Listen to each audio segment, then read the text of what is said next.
നമ്മുടെ നാടുകളിലെല്ലാം petrol, diesel തുടങ്ങിയിട്ടുള്ള ഇന്ധനവില കൂടിക്കൊണ്ടിരിക്കുകയാണ്. എന്നാൽ എങ്ങനെയാണ് ഇന്ധനവില കണക്കാക്കുന്നത്? ഇതിന് പ്രധാനമായും 4 ഘടകങ്ങളാണുള്ളത്. ഒന്ന്, അന്താരാഷ്ട്ര വിപണിയിലെ ക്രൂഡ് ഓയിൽ വില. രണ്ടാമത്തത് ഡോളർ രൂപ വിനിമയ നിരക്ക്. മൂന്നാമത്തത് കേന്ദ്ര സംസ്ഥാന സർക്കാരിൻ്റെ നികുതികൾ. പിന്നെ എണ്ണ കമ്പനികളുടെയും പമ്പുടമകളുടെയൊക്കെ ലാഭങ്ങളും കമ്മീഷനും.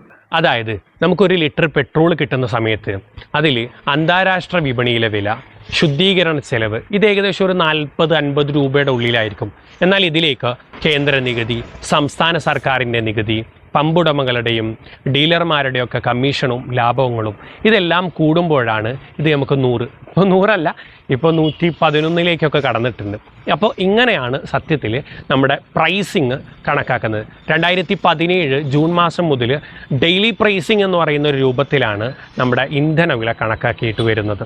ഓക്കെ ഗൈസ്, അപ്പോൾ ഈ ഒരു അറിവ് മറ്റൊരാളിലേക്കും എത്തിക്കുമല്ലോ.